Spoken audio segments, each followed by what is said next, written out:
اتفاق سے ایک چلاک عورت شہر میں آئی ہوئی تھی۔ ہر جگہ اس کا شور تھا۔ محمد عاقل نے بھی بی بی سے کہہ دیا تھا کہ اس سے ہوشیار رہنا۔ ایک دن وہی چلاک عورت حاجن کے بھیس میں گلی میں آئی۔ یہ مکار عورت بے وقوف عورتوں کو پھسلانے کے لیے طرح طرح کے تبرکات ساتھ رکھتی تھی، جیسے تسبیح، خاک شفا، زمزمیہ، مدینہ منورہ کی کھجوریں، کوہ طور کا سرما اور خانہ کعبہ کے غلاف کا ٹکڑا۔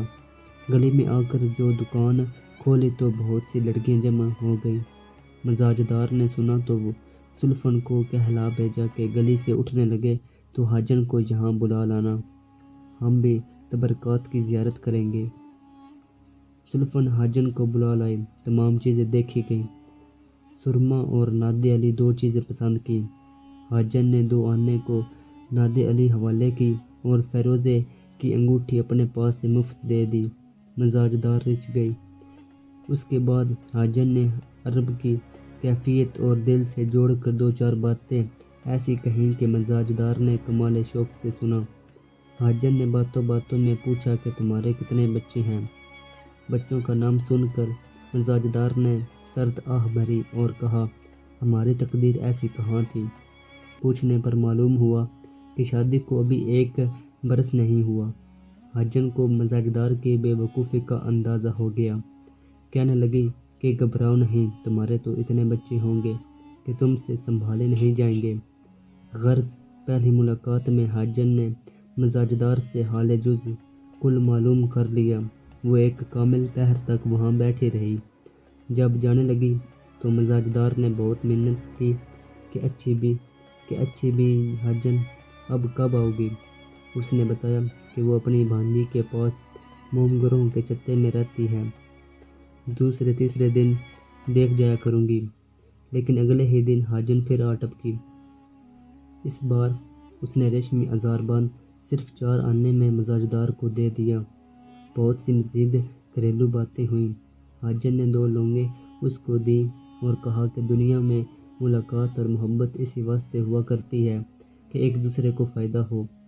یہ 2 لونگیں تم کو دیتی ہوں، ایک نہا دھو کر اپنی چوٹی میں باندھ لینا، دوسری بہتر تھا کہ تمہارے میاں کی پگڑی میں ہوتی، لیکن تم اسے سرہانے میں سی دینا۔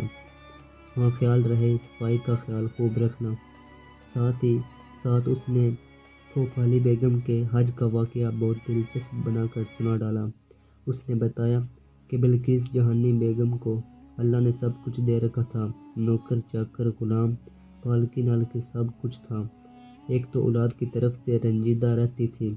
بیگم کو فقیروں پر پرلے درجے کا اعتقاد تھا۔ ایک مرتبہ جو شاہ صاحب نے آنکھ اٹھا کر دیکھا، فرمایا کہ جا مائی، رات کو حکم ملے گا۔ بیگم کو خواب میں حکم ہوا کہ حج کو جاؤں اور مراد کا موتی سمندر سے نکال لاؤں۔ صبح کو اٹھ کر حج کی تیاریاں ہونے لگیں۔ 500 مسکین بیگم نے اپنی طرف سے کرایہ دے کر ساتھ سوار کیے۔ مجھ سے خاص محبت کرتی تھی۔ کوہ حبشہ کے مقام پر جہاز لنگر انداز کیا گیا اور پہاڑ پر موجود بزرگ کے پاس کشتی کے ذریعے گئے۔ چلتے چلتے شاہ صاحب تک پہنچے۔ شاہ صاحب نے نظر بھر کر دیکھا اور دل کی بات جان گئے۔ بیگم کو 12 لونگیں دیں۔ مجھ کو کہا چلی جا آگرے میں اور دلی میں لوگوں کے کام بنا۔ میرے ہوتے ہوئے بیگم صاحب کے اوپر تلے 4 بیٹے ہو چکے تھے۔ حقائق سن کر اس کا یقین حاجن پر اور بڑھ گیا۔ ازار بند دیکھ کر محمد عاقل بھی خوش ہو گیا۔ پوچھنے پر بتانے لگا کہ 2 روپے کا ضرور ہوگا، لیکن مزاجدار نے بتایا کہ حاجن سے صرف 4 آنے کا لیا ہے۔ محمد عاقل کا ماتھا ٹھنکا۔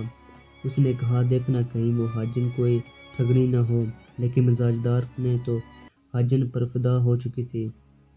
اگلے دن بستر کو بدلا، 1 لونگ سرہانے میں سی دی۔ صفائی دیکھ کر محمد عاقل حیران رہ گیا۔ خوش ہو کر بیگم کو بلایا۔ بیگم کا یقین اور بڑھ گیا۔ دوسرے روز حاجن آئی، جھوٹے موتیوں کی جوڑی لے کر آئی اور بتایا کہ میں نے بناول جوہری کی دکان پر دکھائی تھی، لٹو ہو گیا۔ 200 روپے زبردستی میرے پلے باندھ رہا تھا، لیکن میں خاص تمہارے واسطے لائی ہوں۔ صرف 50 روپے میں، ایسا مال دوبارہ نہ ملے گا۔ مزاجدار کے پاس نقد 50 روپے نہ تھے۔ باتوں ہی باتوں میں حاجن نے زیورات کے بارے میں پوچھا۔ وہ فوراً زیورات کا صندوقچہ اٹھا لائی۔ زیورات کی حالت دیکھ کر کہنے لگی، کیا حالت بنا رکھی ہے، مولی گاجر کی طرح رکھا ہوا ہے زیور کو، لاؤ اس کو اجلوا دوں اور دھگدگی میں ڈوری ڈلوا دوں۔ مزاجدار نے سارا زیور حوالے کیا اور اپنی ملازمہ زلفن کو ساتھ بھیج دیا۔ تھوڑی دور ہی گئے تھے کہ اچانک حاجن کو یاد آیا کہ ناک کی کیل نہیں ہے۔ زلفن کو گھر بھیجا۔ زلفن گھر آئی تو مزاجدار کو حیرانی ہوئی اور کہنے لگی کہ کون سی ناک کی کیل، جلدی جاؤ کہیں حاجن چلی نہ جائے۔ زلفن گئی لیکن حاجن ہوا ہو چکی تھی۔ گھر واپس آئی، مزاجدار نے شور مچا دیا، میں لٹ گئی۔ لوگ شور سن کر بھاگے، موم گروں کے چھتے تک گئے۔ معلوم ہوا کہ وہ تو 4 دن سے مکان چھوڑ کر جا چکی ہے۔ غرض گھر میں خوب مزے کی لڑائی ہوئی۔ بعد میں پتہ چلا کہ اسی حاجن نے کنچنی کی گلی میں احمد بخش کی بی بی کا تمام زیور کسی فقیر سے دگنا کروانے کے بہانے ٹھگ لیا تھا۔ روئی کے کٹرے میں میاں مسیتے کی بیٹی سے محبت بڑھا کر اس کا سارا زیور اڑا لے گئی۔ اکبری نے اپنے کپڑوں کا ستیہ ناش کر ڈالا، دیمک نے ان کو چاٹ لیا۔ غرض نانی کے بے جا لاڈ پیار نے اکبری کو بگاڑ دیا تھا۔ اس نے کوئی ہنر نہ سیکھا۔ اگر محمد عاقل بھی اسی کی طرح بے وقوف ہوتا تو ان کا گھر نہ چل پاتا۔